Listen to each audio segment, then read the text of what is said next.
point, it just feels like your mind is always completely ripped apart. All the time. It's like living with a toothache in your head. Always. There's always a toothache there. But sometimes it gets a little worse. And that's what makes it unbearable. But it's always there. It doesn't matter what you do, it's always there.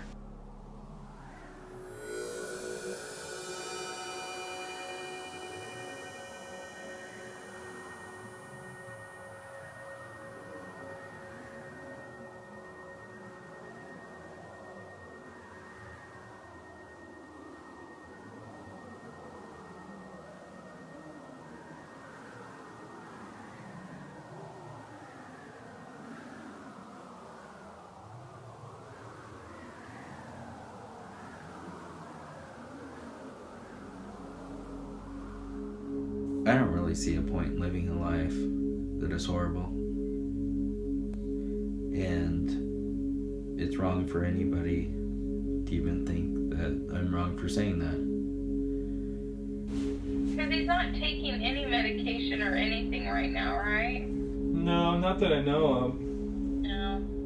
You just gotta watch him when he starts feeling really good too, because he gets like really good and where he just goes wild. I mean, he tried drugs he would never try, and he just doesn't think about it. And the money he's went through when he's been that way, and this, I mean, he would just do all kinds of stuff he would not normally do. If I keep going at the same rate, in a few years I'll be dead. Existence is optional. Once you get aside from like religious obligations or anything like that, it's not. I mean, it's life. Non-existence can be better than existence. The first night that I got there, within an hour, we were in an argument. I was like putting my cameras away because I thought he was going to throw them across the room. But that was the first indication of like this major amount of anger. And it'll come crashing down into a depressive cycle, and it'll hit, and that's where you'll see, that's when you have to worry about the suicide. And then him being there by himself and like the loneliness, I think it probably makes it worse than anything. Because he's not a sit by himself kind of person. He's not someone that's okay with being by himself. He gets very lonely. I can't really share it. It's bad for business. It is bad for what I do. It's bad for anything. It's bad for your reputation. It needs to stay close. It needs to stay tight. And if I can forget about everything for 3 or 4 hours at a time, that's awesome. And if I can do that every few days, that's amazing. And if it were staying the same way, I'd know how to manage it at this point, I would think. But it is getting worse. And so, I don't know, I can't always keep up with managing it. Where does the line fall in this when it comes down to somebody who's mentally ill and they're not taking care of themselves? Because the illness is perpetuating the fact of not getting a treatment. It's getting worse. At least the surges are getting a lot worse. Like when it gets bad, it gets really bad. Not having that ability to have that serenity in that place to come back to himself. How can you recharge? How can you get to that place of being that really exists for who you are? Even with having family, I don't know what to do for him to help him anymore. Because it is personally exhausting on the other end. The first time people get involved with mentally ill patients, or because it's through a friend or a family member, and no one knows anything about it. Everybody's a different approach to learning about the situation. But it's funny because it's like they all end up on the other side burnt out and not really feeling super effective. It's so bad because he'll read stuff and he'll get like this glimmer of hope, and it re-energizes him for a little bit until he's worn out until he's given up on that piece. He won't continue to see somebody.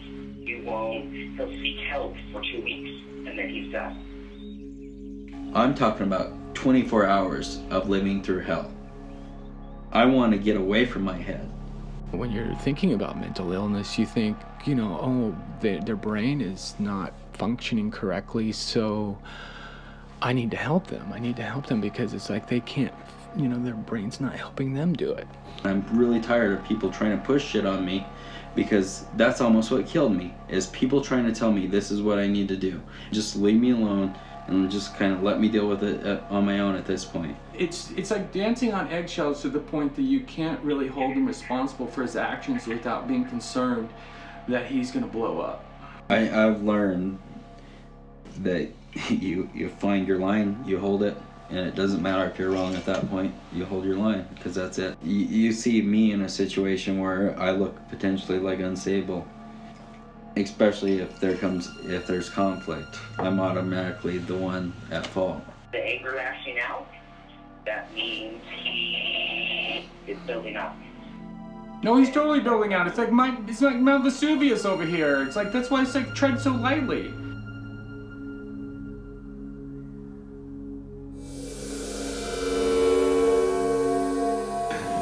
This isn't something I've experienced. It's just like all of a sudden, like somebody that's your family member, like all of a sudden hijacks you. He wouldn't do this normally. He wouldn't do this normally. I don't know what to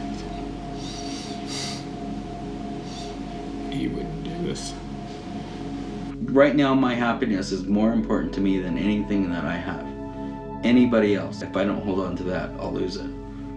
He was so crazy that I just kind of ran into the other room and shut the door and locked it. Except then he broke down the door. This is my home. This is the place that I'm safe in. And you bring that here, there's no place for that. And I don't care if you're my brother. I don't care who you are at this point anymore.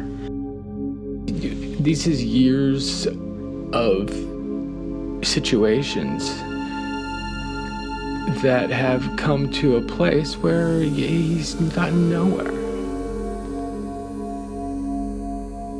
If you look at what I am accomplishing, what I am doing, it would be difficult to say that my brain's not functioning correctly. You can't look at a brain and measure how your brain functions. I'm completely rational on most matters, on almost everything. I mean, at some point, it's going to be a complete disregard for everyone. I mean, it's not quite there yet, but I mean, it's on its way.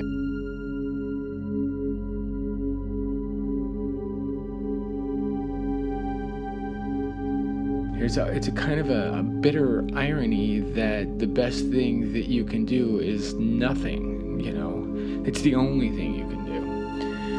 And that's a really hard thing to learn until you get your head bashed in.